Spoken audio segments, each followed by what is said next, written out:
The scene on Pennsylvania Avenue was a masterclass in diplomatic theater designed to overwhelm the senses and silence the critics. President Trump welcomed Saudi Crown Prince Mohammed bin Salman back to the White House with a level of pageantry that few world leaders ever experience. It was a deliberate spectacle featuring mounted horses escorting the royal motorcade and the deafening roar of F-35 fighter jets screaming through the skies above Washington.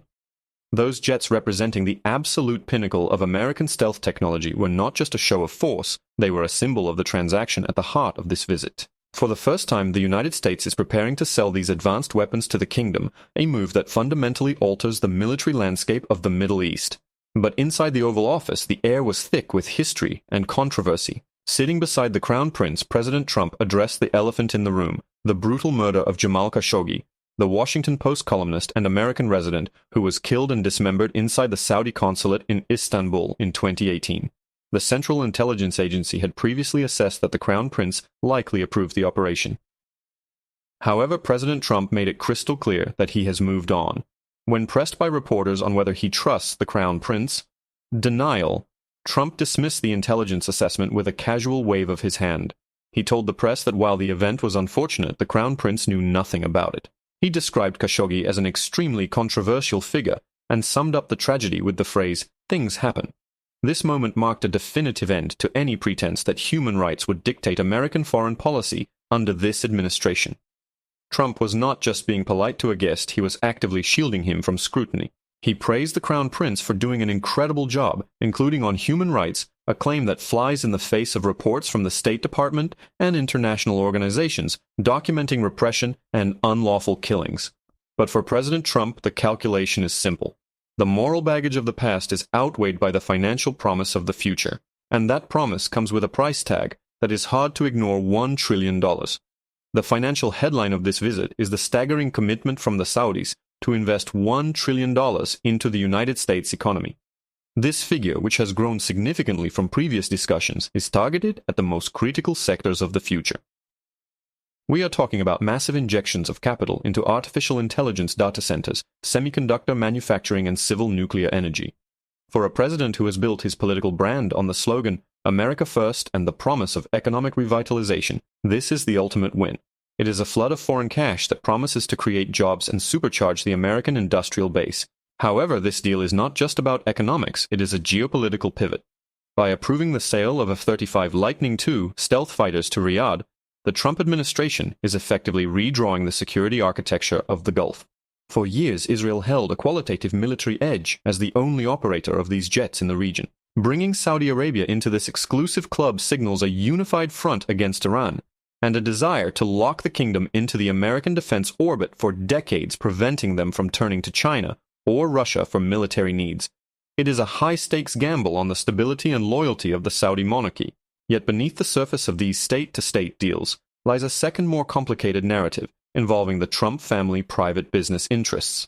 While the president negotiates arms sales and nuclear technology, transfers his family business, the Trump Organization is aggressively expanding its footprint in the Middle East with the help of Saudi partners. Investigative reporting has highlighted a web of lucrative connections that blur the line between the presidency and personal profit. One of the most significant developments is a new luxury project in the Maldives. The Trump Organization has partnered with Dar Global, a major Saudi real estate developer, to build a high-end resort on those pristine islands. What makes this deal unique is the plan to tokenize the real estate, meaning the ownership will be broken down into digital assets on a blockchain, allowing investors globally to buy in. This modern financial twist is expected to drive up the valuation of the property significantly, but the real story is in the ownership structure. According to federal filings and business reports, Donald Trump retains a massive personal stake in these foreign licensing deals. While his children run the day-to-day operations, the president himself often owns 80% or even 100% of the underlying deal. This means that when a Saudi developer pays a fee to put the Trump name on a hotel or a golf course, that money flows ultimately to the man sitting in the Oval Office. Ethics experts warn that this creates an unprecedented conflict of interest. Every time the president makes a decision about Middle East policy, he is doing so while his personal fortune is increasingly tied to the economic health and goodwill of the Saudi elite. The world of professional golf offers another glaring example of this entanglement. The Saudi-backed LIV Golf League, which disrupted the sport with its bottomless pockets, has been a financial lifeline for the Trump Gulf empire. After the political turmoil of January 6th, many traditional golf organizations distanced themselves from Trump properties, canceling tournaments, and isolating his brand. The Saudis stepped in to fill that void.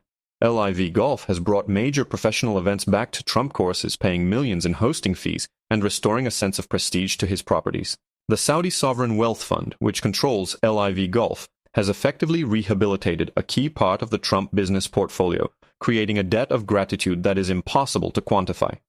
Critics call this a clear violation of the spirit, if not the letter, of the Emoluments Clause of the Constitution. They argue that a foreign power is funneling money directly to the president business while seeking favorable decisions on arms sales and diplomatic cover. The Trump administration counters that these are private transactions, separate from official duties, but the sheer scale of the money involved makes it difficult to separate the two. The partners in these deals are often extensions of the Saudi state, meaning the people building Trump hotels are the same people buying American fighter jets. The Trump administration sees Saudi Arabia as the indispensable partner in the region. They view the kingdom not just as a cash cow, but as a bulwark against Iranian influence and a necessary player in stabilizing global energy markets. The president is betting that the American public cares more about gas prices and domestic jobs than they do about the internal politics of a desert kingdom or the fate of a dissident journalist. However, public opinion polls suggest a disconnect. For more than 2 decades, Americans have held a consistently negative view of Saudi Arabia. Gallup, he believes that if the economic numbers are big enough, the moral objections will fade into the background. The Crown Prince understands this dynamic perfectly. He knows that the path to Washington runs through investment and flattery. The $1 trillion pledge was likely calibrated to be an offer the president could not refuse. It allows Trump to go before the cameras and claim a massive victory for the American economy, while the Crown Prince secures the weapons and the diplomatic protection he needs to secure his rule. It is a symbiotic relationship where both men get exactly what they want, regardless of the critics. As the dust settles on this historic visit, the implications are clear. The United States has fully embraced a pragmatic approach to foreign policy, where values are secondary to interests. The sale of the F-35 jets, the integration of Saudi cash into American tech, and the expansion of the Trump brand in the Gulf are all pieces of the same puzzle. We are witnessing a realignment that will shape the future of the Middle East and the American economy for years to come.